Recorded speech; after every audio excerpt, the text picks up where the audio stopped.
Sejam todos muito bem-vindos ao nosso debate político. Aqui é Letícia Barbosa, agradecendo a você pela sua audiência fiel de toda terça-feira às 8h30 da noite, aqui comigo no canal 8.2. E hoje nós vamos ter uma entrevista muito especial com o vereador Coronel Rosses. Seja muito bem-vindo, vereador.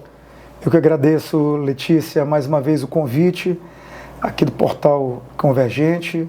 Fazia tempo que eu não vim aqui, hein? Sim, verdade. É sempre bom estar aqui, estar nesse bate-papo, nesse debate com você, com a Érica, com todos os colaboradores aqui do portal e saber que aqui a gente pode falar a verdade, não tem nenhum tipo de tapa-boca aqui, de não poder falar. Eu te falo o que a população quer e vocês repassam isso aí. Então, acaba sendo um espaço bem democrático e um facilitador para que as pessoas, a população de modo geral, ela possa ter acesso à informação verdadeira, sem nenhum tipo de arrodeio e principalmente aí sim poder fazer um juízo de valor dos políticos que realmente estão aliados com os princípios que a população espera dos políticos ou não. Olha, um ponto muito importante aqui, que o próprio vereador nos relembrou, é que a sua última participação aqui conosco foi ainda durante as eleições municipais, onde nós conversamos um pouco ali, né, sobre sua proposta de atuação, o que o senhor gostaria de estar realizando enquanto vereador. E já se passou um tempinho considerável, nós podemos aqui, né, acompanhar um pouco pelas redes sociais a sua atuação como vereador, mas nada melhor do que saber diretamente aqui, face a face, né, como está na Câmara Municipal de Manaus, como está o seu mandato, ao que o senhor realmente tem voltado o seu olhar, como é que está essa situação toda? Hoje, eu estou numa escola, estou há quase 1 ano e meio como vereador, então todo dia é um aprendizado diferente, aprendizado novo, são pessoas ali, são 41 vereadores que pensam diferente, agem diferente, mas que, acima de tudo, com algumas exceções, querem o melhor para a cidade de Manaus. Então, eu acredito que eu estou no momento certo, no time certo da política, em que tudo aquilo que eu idealizei durante meus 34 anos de vida pública, eu estou conseguindo, boa parte, colocar em prática. Tanto na área da segurança pública, que é a área que eu vim, onde eu posso ali ajudei com projetos ali a Guarda Municipal. Fui o primeiro parlamentar, hoje eu sou presidente da Comissão de Segurança Pública do município. Eu fui o primeiro parlamentar a sair com uma comitiva daqui de Manaus para o Rio de Janeiro, para fazer uma visita nas guardas municipais de Rio de Janeiro, capital, e Niterói. Levei os guardas daqui, os policiais municipais daqui de Manaus, para eles poderem interagir com a Polícia Municipal lá do Rio de Janeiro, poderem entender como ela funciona realmente, até para poder, lá na frente, assim que todos os protocolos forem corrigidos em relação à Comissão de Segurança Pública da Câmara Federal, poderem já estar preparados para serem polícia de verdade. Então, eu estou dando uma contribuição muito boa ali para eles, ajudando, às vezes puxando a orelha. Na área de saúde, eu tenho um projeto que visa convalidar o direito da mulher a partir dos 40 anos a ter o exame de mama. Sim. Dos 40 anos opcional, e aqueles casos de pessoas que já têm a doença na família, mesmo antes dos 40 anos, também poderem realizar o exame. O projeto, infelizmente, ainda está tramitando lá na CCJ, na Comissão de Constituição e Justiça, lá da Câmara Municipal. A gente é oposição, então acaba que tem uma lentidão maior. Eu não sei por que essa coincidência, porque os projetos nossos muitas vezes andam a passos lentos, mas é um projeto que eu tenho certeza vai fazer muita diferença na vida das mulheres de Manaus, até mesmo aquelas que vêm do interior, a ponto de que a gente sabe que o câncer de mama é um dos cânceres que mais mata, o câncer de mama e colo do útero. Isso é a característica de câncer que mais mata. Então, a partir do momento que a gente pode fazer esse exame preventivo, a gente pode remediar a doença em mais de 95%. Então, veja quantas vidas a gente pode salvar. Então, hoje, esse projeto está lá na CCJ para a terceira aprovação e, quem sabe, em poucos dias a gente já vai estar isso já pronto para que a população, para que as mulheres de Manaus já possam ter acesso a esse exame que a gente, como eu já falei, ele salva vidas. Isso é verdade. Muito bom saber que o seu olhar está voltado para a segurança, para a saúde como um todo, entender um pouco mais da sua atuação na Câmara Municipal de Manaus e também trazer esse alerta para os nossos telespectadores que esse momento do debate político é um momento muito educativo, onde nós sabemos um pouco mais para onde a atuação dos vereadores da Câmara Municipal de Manaus estão aqui da nossa cidade. Então, além disso, nós aqui do debate político, do Convergente, estamos acompanhando a atuação da bancada da Bala, né? A bancada da Bala aí foi uma bancada que eu acho que muito tempo não se via uma bancada de um partido tão alinhado, digamos assim, tanto em pensamento, atuação, muito voltada para a questão da segurança pública. Como é que está o alinhamento entre os vereadores, principalmente em um ano eleitoral como está sendo 2026? Como você colocou, eu, o capitão Carpê e o sargento Salazar, a gente fala uma linguagem só. E eu digo que a gente, mesmo sendo da bancada da bala, já batizado como bancada da bala, mas eu digo que a gente é mais uma bancada contra a corrupção. Então, eu atuo, fiscalizo em qualquer área, seja saúde, seja educação, seja cultura. Não que eu seja contra a cultura, mas eu não sei se vocês perceberam, viram nas últimas semanas, eu fiz uma sustentação oral no Tribunal de Contas do Estado, primeiro parlamentar da história do Amazonas a fazer isso, em que eu ofereci denúncias contra o prefeito em relação à má gestão do evento chamado Passo a Passo Sou Manaus. E a coisa andou lá no Ministério Público de Contas. O prefeito foi obrigado a responder, está respondendo, não conseguiu justificar e agora, provavelmente, ele vai ser condenado por 7 crimes que nós capitulamos ali e que o Tribunal de Contas está aceitando. Então, dá até alguns passos em relação a esse processo, mas o mais importante na nossa sustentação oral que fizemos ali é que a questão da tomada de contas especiais, tá? Que é um procedimento como se fosse um inquérito policial dentro do Tribunal de Contas. Vai ser aberto e, caso de condenação, o prefeito vai responder não só como prefeito, mas vai responder também como pessoa física, em que ele vai ter que arcar o próprio bolso dele qualquer tipo de multa, qualquer tipo de pena e até mesmo a questão dele estar impossibilitado de concorrer às eleições. Então, foi algo único, nunca tinha acontecido isso. Nós fomos até o final porque, infelizmente, a nossa ação de fiscalização como vereadores de oposição, ela não consegue ser muito efetiva e proativa, porque nós somos a minoria. Embora a gente vá para o plenário, vá para a tribuna, fale, traga a população para participar, coloca nas redes sociais, mas ainda somos votos vencidos. Sim. Então a gente precisa recorrer, eu precisei recorrer a outras instituições, como o Ministério Público, o Tribunal de Contas e principalmente o Tribunal de Justiça e Polícia Federal. Então tudo aquilo que nós percebermos que tem indício de fraude, tem cheiro de corrupção, eu digo, sabe, Letícia, que eu atuo muito mais como policial do que como vereador. Então tudo isso que a gente vê com indício de qualquer coisa suja, a gente tenta pela Câmara, a gente vê que não vai sair porque a maioria é a base do prefeito, a gente recorre a esses institutos e a gente está conseguindo. Tudo aquilo que a gente denuncia está dando andamento, a gente está realmente conseguindo trabalhar no sentido de atrapalhar os planos de gestores que não têm compromisso com a população, gestores que estão envolvidos em desvio de verba pública do município, que poderia estar salvando vidas, que poderia estar garantindo uma qualidade de ensino, um conforto, uma alimentação das crianças na escola, e não acontece, e principalmente uma urbanização da cidade, que também a gente vê o caos que é a cidade de Manaus, tanto dinheiro que a cidade de Manaus tem, e a gente vive numa cidade esburacada, feia, suja, que não tem uma drenagem do Igarapé, que chove, alaga a cidade toda, e os moradores das periferias, das áreas que têm maior risco, geralmente saem prejudicados disso. Então, é em cima disso que a gente trabalha, que é a justiça e, principalmente, que eles cumpram com o papel deles, que é dar garantia de melhoria de vida para o povo.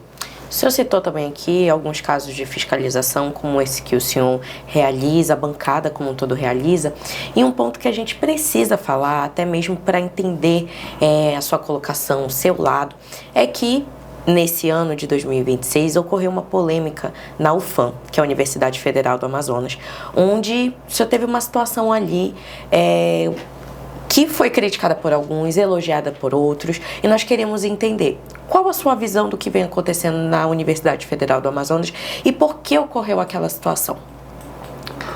Na verdade, são as universidades públicas de modo geral. Com aquilo que aconteceu na UFAM, acabou eclodindo também vários problemas na UEA, que é estadual, é nossa. Temos o reitor que é aqui, ó, do estado. Nós tínhamos ali várias denúncias de que estavam utilizando o espaço público ali da Universidade Federal para fazer apologia a organizações criminosas, a matança de políticos de direita, apologia a facções terroristas, a apologia no sentido de ideologia barata, de mudança de comportamento visando atingir famílias. Então, primeiro a gente sabe que isso aí não é algo que tem que ser praticado numa universidade pública. E segundo, uma professora que esteve lá, viu os cartazes que estavam sendo colocados, que foram colocados no mural, e tirou os cartazes. Ela foi agredida verbalmente, moralmente. Só não foi fisicamente, porque teve intervenção de seguranças e colaboradores lá da universidade. Então, vendo aquilo ali, eu fiz questão de, como presidente da Comissão de Segurança Pública do Estado, que não compete somente do Estado, não, do município, não compete só a fiscalização em obras ou em prédios do município de forma alguma. Eu sou policial, eu sou vereador, e ali está na cidade de Manaus. Ali não tem ali uma blindagem dizendo que só entra ali quem for funcionário público federal, de forma alguma. Então nós fomos lá fiscalizar apenas. Eu entrei lá, Letícia, com meu celular filmando o que estava acontecendo. Me dirigi educadamente a todos que estavam ali, cumprimentei todos. Quando de repente veio um professor muito mal trajado, já desferindo palavras de baixo calão contra mim, me ofendendo. Chegou o momento que, peraí, meu amigo, que história é essa aí? Eu sou vereador, sou policial militar veterano e vim aqui fiscalizar. Você me viu discutindo, brigando, ou batendo, ou rasgando alguma coisa, então fique no seu lugar. Tá? Fique no seu lugar, senão eu não vou lhe dar voz de prisão. Aí foi quando acabou, mas aí os professores acabam instigando os alunos, teve todo aquele rebuliço dos alunos ali, aquela tentativa, aquela narrativa falsa de tentar me expulsar da universidade. Não teve isso aí, não existe. Está ali um espaço público, como eu já disse, e fiz as denúncias pertinentes ali ao caso e esperamos aqui que a reitora da Universidade Federal se justifique contra aqueles crimes que nós denunciamos e que estão sendo praticados ostensivamente lá na Universidade Federal, especificamente no campo ali de humanas. Perfeito. Olha, agradeço muito, né, por essa explanação, por essa explicação. Aqui o debate político ele tem esse compromisso realmente de trazer, às vezes até pontos um pouco mais polêmicos, mas não com a tentativa de, como eu posso dizer assim, explanar isso de uma forma sensacionalista, mas sim trazendo todos os lados. Quando houve o ocorrido, nós do Convergente, inclusive, entramos em contato com a sua assessoria, com a assessoria de comunicação da UFAM e estamos aproveitando aqui este momento para saber um pouco mais. Agora, no nosso quadro, nós vamos entrar no momento que é um dos momentos favoritos aqui do debate político, para entender um pouco mais da linha de pensamento, de opinião, de alianças também, que os políticos do estado do Amazonas estão vivenciando, que é o nosso quadro Jogo das Cartas. Então, lhe convido aqui para tirar sua primeira carta. Nossa, se o Mateu... Aqui, ó. Vamos lá. Sua primeira carta foi o senador Omar Aziz. Olha só. Senador Omar Aziz está como pré-candidato ao governo do estado. Nós sabemos que dentro do seu partido também há uma pré-candidata ao governo do estado, que é a professora Maria do Carmo. E apresentam ali ambos como adversários. O senador já fez apontamentos positivos sobre a professora Maria do Carmo. A professora Maria do Carmo diverge apenas, pelo menos nas declarações que nós vemos, em relação a partido, né, a lados direito e esquerda. E nós gostaríamos de saber a sua opinião quanto ao senador. Bem, ele é o adversário da professora Maria do Carmo. Ele é o candidato do Lula aqui em Manaus. Ele, caso venha a se eleger governador do estado, a vaga de senador vai para uma militante do PT, que é a primeira suplente dele. Então, assim, hoje a condição dele é de total oposição à nossa, é um adversário em potencial da professora Maria do Carmo, e acredito que toda essa polarização que hoje se tem, que se vença o melhor. Entendeu? Que se vença o melhor. Nós temos aqui uma grande predominância da direita aqui na capital, que isso já não vem muito para o interior. No interior a gente vê uma predominância da ideologia de esquerda.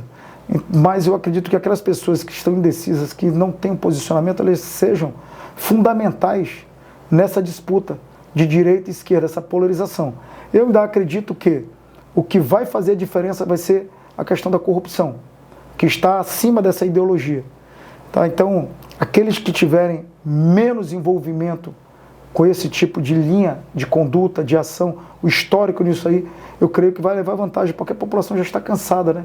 Da mesmice, dos mesmos políticos, das mesmas promessas e nenhum tipo de mudança na vida, no hábito e investimento na vida das pessoas. De 0 a 10, qual a sua avaliação para ele enquanto senador? Ele, em relação às pautas do Amazonas, ele sempre se mostra bastante defensor. Ele tem um posicionamento bem ferrenho quando há qualquer tipo de crítica ou qualquer tipo de ameaça, principalmente a Zona Franca de Manaus. Então, com isso, ele consegue ser bastante ávido. Então, eu daria nota 5 para ele. Eu acho que é o suficiente para passar ou a média aqui é 6? Vamos aqui para a próxima carta. Vamos lá. Sua outra tiragem foi o senador Eduardo Braga. O senador Eduardo Braga está como pré-candidato para a reeleição. Dentro da situação do senador, ele se encontra em um momento muito positivo politicamente, quando as pesquisas apontam que ele já estaria ali com a primeira vaga garantida. Sabemos que o seu partido também é um pré-candidato, né, ao Senado, que é o capitão Alberto Neto. Dentro dessa situação, o primeiro ponto que eu quero lhe perguntar é qual seria a sua avaliação em relação ao senador Eduardo Braga enquanto senador. O segundo ponto que eu queria lhe perguntar é a sua opinião em relação às pesquisas que estão saindo e como o senhor vê essas alianças que estão sendo feitas do senador Eduardo Braga com os demais partidos do Estado. Primeiramente, sobre a atuação dele como senador, assim como o outro senador que eu falei anteriormente, ele também é bastante ativo em relação às pautas do Amazonas. Ele é um grande defensor da floresta, um grande defensor das pautas da Zona Franca de Manaus, mas infelizmente está na esquerda. Também é um candidato do Lula. Eu não acredito que isso vai ter uma certa predominância, não acredito nas pesquisas. Hoje, o nosso pré-candidato ao Senado, o Alberto Neto, aqui na capital, ele já está disparado. No interior, todas as nossas viagens eu vejo o quanto ele cresceu, o quanto ele está presente hoje na cabeça dos eleitores do interior, até por conta de narrativas, né? O Alberto Neto não tem nada que desabone a ele como político, nada. Ele só tem participação positiva. Ele é o candidato do presidente Bolsonaro, ele é o candidato ao Senado do candidato a presidente Flávio Bolsonaro. Então, assim, isso dá uma vantagem muito grande. E, como eu já tinha dito, a direita ela está com uma predominância. E essa predominância ela está tomando também o interior do Estado. Então, eu acredito que ele vai ter bastante dificuldade de reeleição. Não vejo ele, em relação às pesquisas, não vejo isso como algo realmente verdadeiro, que simbolize a vontade da população, até porque eu estou na população, estou na rua todos os dias, aqui na capital e no interior, e que eu vejo muita gente revoltada esses últimos anos que a população vem sofrendo. Então, vejo isso como algo não muito positivo para essa turma aí que está ligada ao Lula. Acredito que a direita realmente vai ter uma predominância na capital e no interior muito grande. Próxima carta. Amon Mandel. Amon Mandel é deputado federal, ele já foi um dos vereadores, foi um vereador muito bem colocado, muito bem votado aqui na cidade de Manaus, foi deputado federal proporcionalmente mais votado, né, daqui do estado do Amazonas, e dentro dessa situação, o vereador ele teve um momento muito polêmico nos últimos meses, onde ele fez uma colocação que vereador e uma certa ofensa, que seria a palavra merda, seria a mesma coisa. Como é que o senhor vê essa colocação? E como o senhor avalia a atuação do deputado federal enquanto deputado? Eu vejo ele como político, assim, uma criança que ainda precisa amadurecer muito, e como um elemento midiático sensacional. Então, isso aí nada mais é do que ele tentar se prevalecer através de uma mídia. Ele queria aparecer e conseguiu. Ele conseguiu um destaque na Câmara Municipal, ele conseguiu um destaque na Assembleia Legislativa, ele conseguiu um destaque nacional que trouxe ele de novo lá para o topo dos debates políticos, falando algo que muita gente da população não gosta de político. Isso é fato. E a partir do momento que alguém fala uma besteira dessa aí, a pessoa acaba criando ali uma maior tensão para esse rapaz que fez esse infeliz comentário. Até porque é cuspir para cima, porque ele era vereador um dia desse. Ele era vereador, ele surgiu do nada, foi criado, tinha toda uma estrutura midiática em cima dele. Eu sei porque conheço bastante o coordenador de campanha dele da primeira eleição, as pessoas que fizeram ele crescer. Então, eu vi ele uma criança que acabou de sair da escolinha, que acordou, falou pro papai e mamãe, eu quero ser político. Tá bom, vou lhe dar toda a estrutura, tá aqui, você vai ser político agora. Então, me atacou, sem eu nunca ter desferido nenhuma palavra contra ele. Talvez a gente esteja incomodando pelo fato de ser pré-candidato a deputado federal também. Mas, assim, como parlamentar, eu não vi nada, um projeto dele que tenha sido aprovado, um posicionamento dele que tenha sido realmente benéfico para a população do Amazonas e, principalmente, qualquer tipo de posicionamento que traga ele para o lado da direita. Ele foi eleito deputado federal com votos da direita, até porque ele não se coloca, ele não tem um posicionamento, ele fica em cima do muro. Então, quem o conhece de verdade sabe que ele é totalmente voltado para a esquerda, mas ele fica naquela ali, não chove nem molha, e tentando se beneficiar dos dois lados. Então eu vejo ele como um político muito raso ainda. Precisa realmente terminar a faculdade dele, estudar mais um pouquinho, para quem sabe com a musculatura política, a estrutura que ele tem, ele se tornar um bom político. Perfeito. Sua última carta?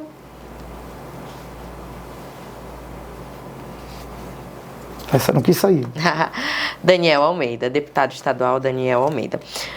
O deputado estadual, ele também está ali, né, concorrendo para sua reeleição. É irmão do ex-prefeito da cidade de Manaus, Davi Almeida. E ele tem algumas colocações, por vezes, polêmicas também, né? Qual seria a sua opinião em relação ao deputado estadual Daniel Almeida?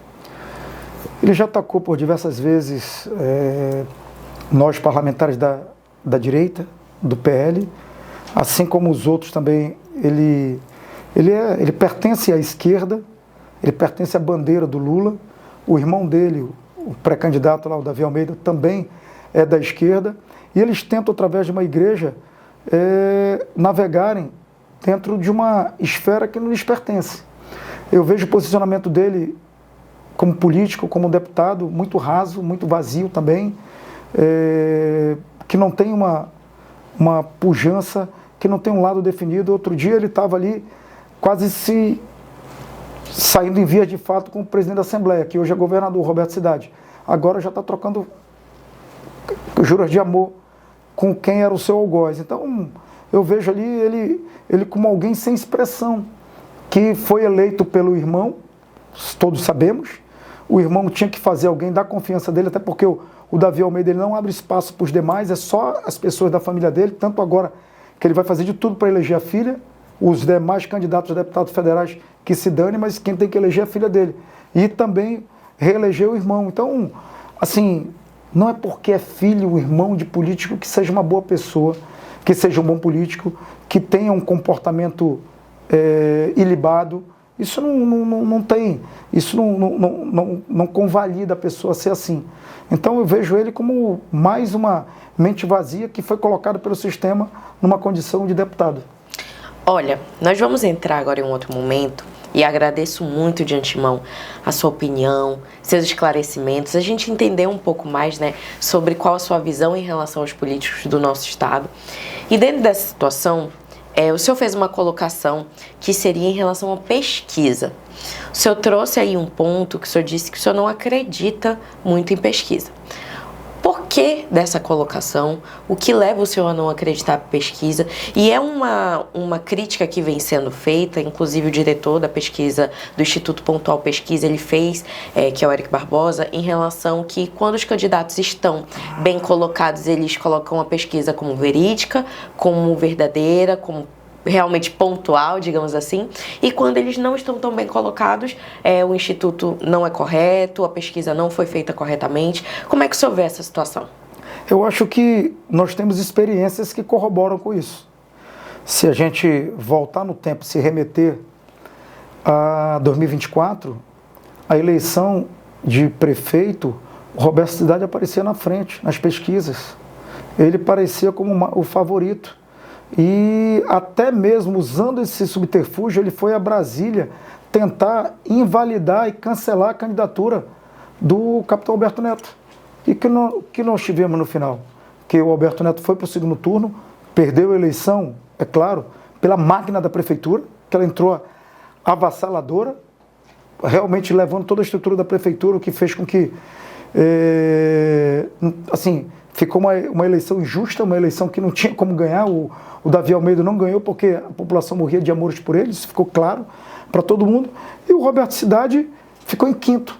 Ele perdeu para os brancos e nulos. Então, como agora, nesse momento que nós estamos vivendo, em que o Roberto Cidade tem uma rejeição muito maior, ele tem nas costas dele um selo de Wilson Lima, que hoje, sem dúvida, todos sabemos, foi eleito o pior governador do Brasil, 27º. Como que ele vai estar na frente nas pesquisas da professora Maria do Carmo, que até poucos dias atrás estava liderando as pesquisas?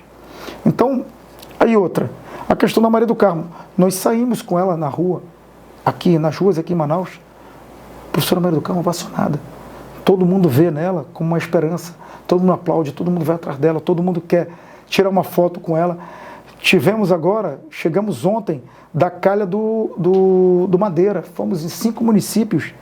Meu Deus do céu, as pessoas indo espontaneamente, as pessoas indo porque querem, porque tem uma esperança.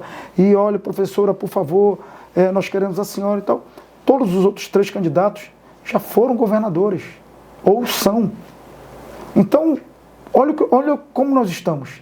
Então, tudo isso mostra que muitos, não estou generalizando o Instituto de Pesquisa, mas muitos estão ali sendo mandados para quê? Para criar narrativas, para criar fatos ali que desconstruam a imagem de quem realmente está na frente, para tentar lá na frente, com apoio, com estrutura, mostrar que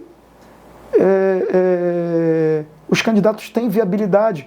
Um outro exemplo que eu posso dar para você, Letícia, o ex-governador, que agora é candidato ao Senado, Wilson Lima, apareceu já lá na frente, em segundo lugar nas pesquisas para o Senado. Ontem, esse final de semana, ele estava no interior do estado, a população ignorando, a população vaiando, a população virando as costas para ele. E isso ele está fazendo no interior porque ele não tem coragem de vir aqui em Manaus. Se ele andar aqui em Manaus é pior ainda. Como é que um sujeito desse está em segundo lugar nas pesquisas? Não tem como, não tem nexo à realidade com os números apresentados pelo Instituto. Então, a gente tem que saber o nexo causal disso aí. De valor que seja realmente verdadeiro, que possa convencer a população. Convencer a população com números fabricados, isso aí é muito fácil. Isso aí fizeram uma vida toda e, mais uma vez, eu penso que quem acredita nisso vai se surpreender quando vê o resultado em outubro nas eleições. Perfeito. E agora, falando um pouco de eleições de fato, o senhor trouxe aqui que é pré-candidato, a deputado federal. Dentro dessa situação, um ponto que a gente precisa conversar, que não pode sair daqui sem sermos pontuados, é como é que está a situação do seu partido. Porque o senhor é pré-candidato a deputado federal, temos mais um membro que também é pré-candidato a deputado federal, na verdade mais de um, Como é que está essa situação, esse ânimos dentro do partido? Não, na verdade nós temos toda a chapa de deputados federais, que são 9.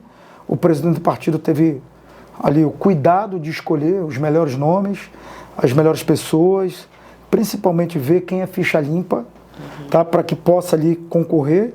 Então, hoje o Partido Liberal, eu digo a vocês, creio que seja o único partido que certamente vai fazer 2 deputados federais nas 8 vagas que o Amazonas tem. Isso é fato. Podendo até fazer o terceiro nome.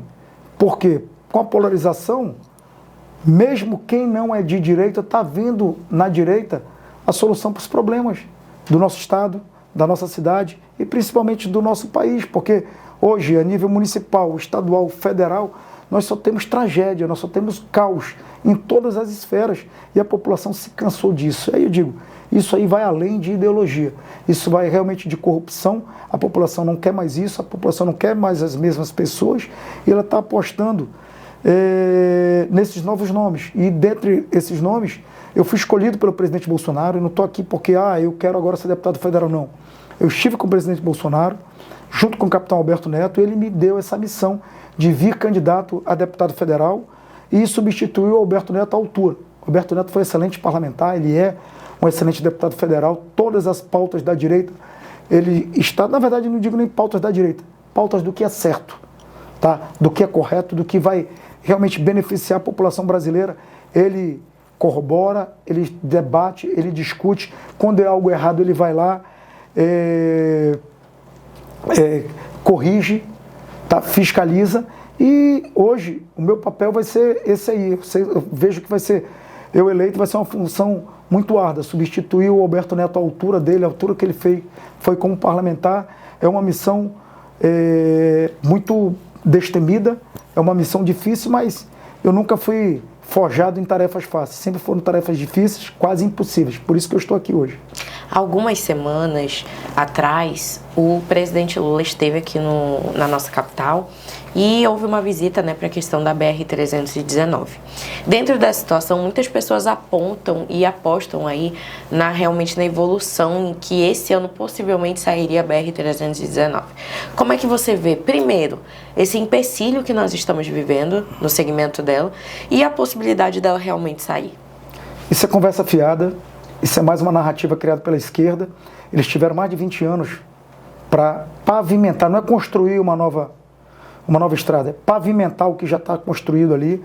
Eu vim agora, sexta-feira agora, eu estava lá no 319. Eu estava no distrito de Realidade, vendo quanto sofre aquela população e vendo também os caminhões, os tratores, as máquinas trabalhando num pequeno trecho que não dava 2 quilômetros. Ou seja, isso é conversa. Eles estão ali fazendo firula, só limpando a pista, não estavam nem asfaltando, limpando, mostrando que, se forem reeleitos, vão fazer alguma coisa. Então eu digo ali que, mais uma vez, a esquerda tenta subjugar a nossa capacidade de entendimento, a nossa inteligência, a inteligência da população, e está com mais essa artimanha aí em relação ao BR-319, que eu digo a vocês, o que depender deles, isso não vai sair do que está ali. Engodo, dinheiro sendo derramado para não construir nada, apenas mais narrativas. E eu digo a vocês, que Deus o livre, isso aconteça, eles se reelejam, nós vamos passar mais 4 anos de sofrimento com o Amazonas, com Manaus engessada, isolada do mundo, isolada do Brasil, à mercê de uma navegação fluvial que tem os seus donos. Como é que você vê a motivação do porquê até esse momento realmente a BR não teria saído? Que não é interessante para ninguém, porque já há uma máfia da navegação fluvial, já há uma máfia ligada ao narcotráfico, para que isso aí, porque a gente tendo a pavimentação da BR-319, vai vir uma maior fiscalização, vai vir Polícia Rodoviária Federal, vai vir mais Polícia Federal, nós vamos ter que criar um aparato, embora não tenha ainda, mas vai vir e vai aumentar a fiscalização, e não é interessante para eles. É interessante que se continue com esse monopólio de um único modal de escoamento de produtos e chegada de insumos no estado do Amazonas ser a questão fluvial, e isso já há bastante pessoas interessadas que isso continue. Então não é interesse do presidente Lula que a gente se ligue ao restante do Brasil, é interessante para ele que a gente continue cerceado aqui, isolados ali, vivendo como ilhados, para que se desenvolva do jeito que ele quer. E o jeito que ele quer é isso aí, dando assistencialismo, impedindo a gente de progredir, impedindo a gente de crescer, impedindo a Zona Franca de realmente produzir muito mais do que já produz, e principalmente de vir cada vez mais empresas para cá se estabelecendo e principalmente desenvolvendo os municípios que são muito carentes. E o município, a gente sabe, é o que elege a esquerda. Então, a partir do momento que o município continua subdesenvolvido, os votos na cabeça deles vai continuar indo para aqueles que mantêm aquilo ali. Então, são conversas, são pensamentos ali que refletem na íntegra a realidade.